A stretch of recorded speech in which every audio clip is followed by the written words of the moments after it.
Picture this: the 2026 NATO Summit in The Hague. In 7 seconds, a single gesture destroyed a relationship that defined the post-war world for nearly a century. This is Northern Front Report, today uncovering the story Washington never saw coming, a silent rejection that sent massive shockwaves through every capital in the West. On May 20th, 2026, the world watched as Canadian Prime Minister Mark Carney did the unthinkable. He simply turned his back on the president and walked away. I want to be honest because the data is staggering. This 7-second clip got 340 million views in one day, the most viewed diplomatic incident in history. To understand why, we must look at the 48 hours leading up to that coffee break. It was the final explosion after days of diplomatic marginalization. Reports from inside the summit describe Canada being pushed to the alliance's edge. The tension was thick, but nobody expected the events during a routine break. President Trump decided to make his position on Canada crystal clear. He looked at Carney and delivered a line that changed diplomatic relations between our nations forever. "Mark, nobody here takes Canada seriously anymore," Trump said, loud enough for diplomats to hear. "You've got a small country with a big mouth, and you're welcome." Let that sink in for a moment. The president was openly questioning the sovereignty and survival of his closest neighbor and largest trading partner. Trump alleged Canada never stood on its own feet, relying first on Britain and then us. Analysts call this an existential threat to Canadian national dignity. It was a total dismissal of a nation's history. For Mark Carney, this was the moment of total final severance from the American orbit. The Prime Minister stood silent for 2 seconds, looking finished. Then, as 43 cameras rolled, he slowly rotated his shoulder and walked toward the European leaders. He didn't look back or offer any rebuttal. In that silence, the traditional power structure of the Western Alliance began to crumble. What happened next shocked the American delegation. Within 30 seconds, the French president and German chancellor moved to stand physically beside the Canadian leader. The British Prime Minister gave a meaningful nod, effectively isolating the US president. The center of gravity shifted, and the Joint Communiqué went unsigned. Canada refused to co-author any statement with the United States, backed by Europe. This was what the CIA now characterizes as the severance. Later, at a press conference that trended worldwide, Carney delivered his famous 11 words. "I said everything I needed to say. I just didn't use words. Stay with me, because what's happening beneath the surface matters enormously. We are looking at a generational realignment that leaves the USMCA hanging by a thread." The New York Times captioned the event. The center has moved. Washington was suddenly on the outside of a coalition that nobody in the West expected. But the real story isn't just the turn, it's the secret economic data Canada was holding. This data would change the North American energy landscape forever. I want to walk you through exactly what happened in the hours following that turn. Because what everyone missed was the massive trade pivot Carney was already preparing. The tension in The Hague had reached a breaking point, and the resulting explosion would rewrite Western diplomacy. President Trump leaned in, delivering a personal insult that would forever change the rules of the North American alliance. He told Prime Minister Mark Carney that nobody took Canada seriously anymore, calling it a small country with a big mouth. Trump alleged that Canada has never stood on its own, and without the US, they'd be speaking Russian or Chinese. For 2 seconds, Mark Carney stood perfectly still, his expression transitioning to what observers described as being completely finished. Then, in a move captured by 43 cameras, Carney slowly rotated his shoulder and walked away while Trump was still speaking. This wasn't just a snub.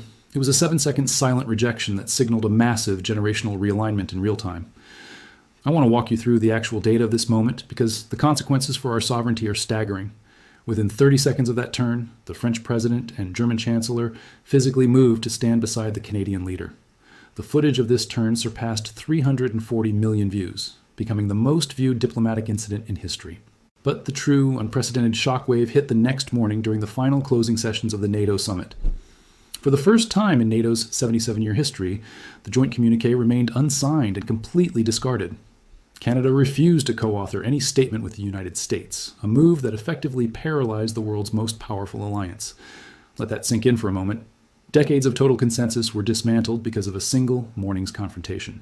France and Germany immediately backed Canada, signaling that the leadership of the West had shifted away from Washington. Foreign policy analysts and the CIA director aren't calling this a temporary spat. They are calling it severance.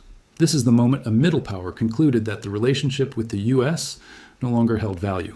Stay with me, because the details of this refusal matter enormously for the future of the USMCA and our borders. Carney's 11-word statement at the press conference trended worldwide. "I said everything I needed to say, I just didn't use words." By refusing to sign the communiqué, Canada didn't just walk away from a meeting, they walked away from an era.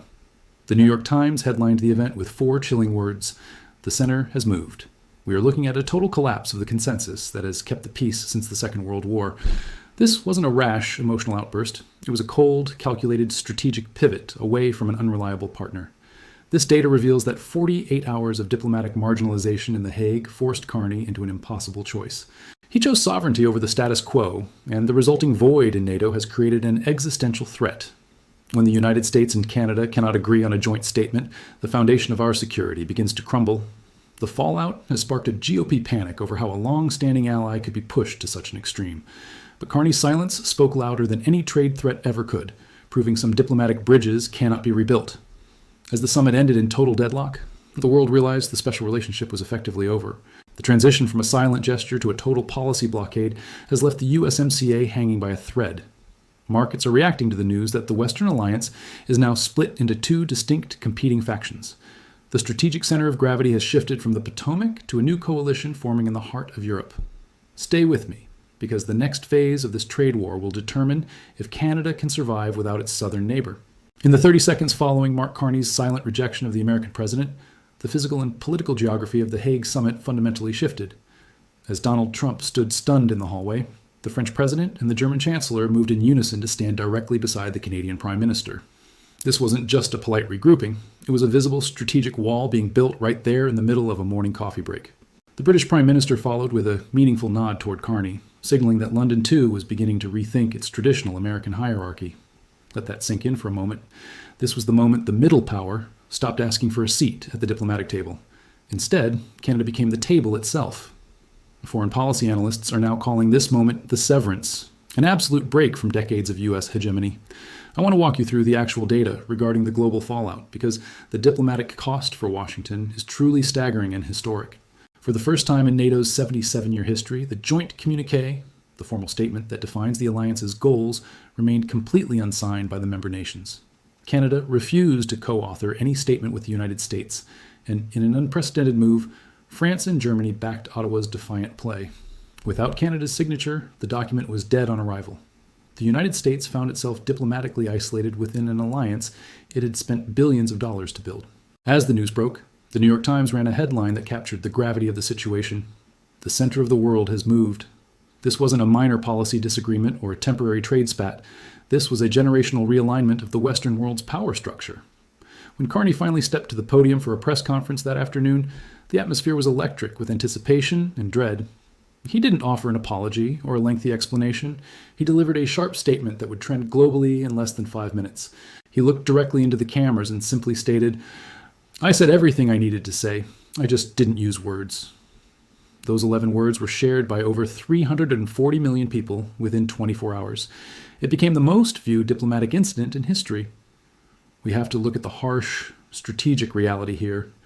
The Hague has proven that the relationship with Washington no longer holds its former value for Ottawa. Ottawa has effectively concluded that preserving diplomatic decorum with a hostile White House is a price no longer worth paying. The new coalition forming between Canada and the European powers represents a massive shift in how global security and trade will be managed. This is a story that few in Washington or Ottawa saw coming until it was already happening right in front of their eyes. The consequences of Carney's turn will be felt for generations, as the world adjusts to a Western alliance that no longer rotates around an American axis. I've presented the facts and the data, but the ultimate impact of this structural severance is something we are only starting to understand together. Thank you for watching Northern Front Report. We are committed to providing the in-depth reporting on stories that other outlets are missing. If you value independent, careful journalism on the shifts that define our world, please subscribe and join our community today. Your support allows us to keep digging deeper into the geopolitical moves that matter most. We will be here watching the front lines for you.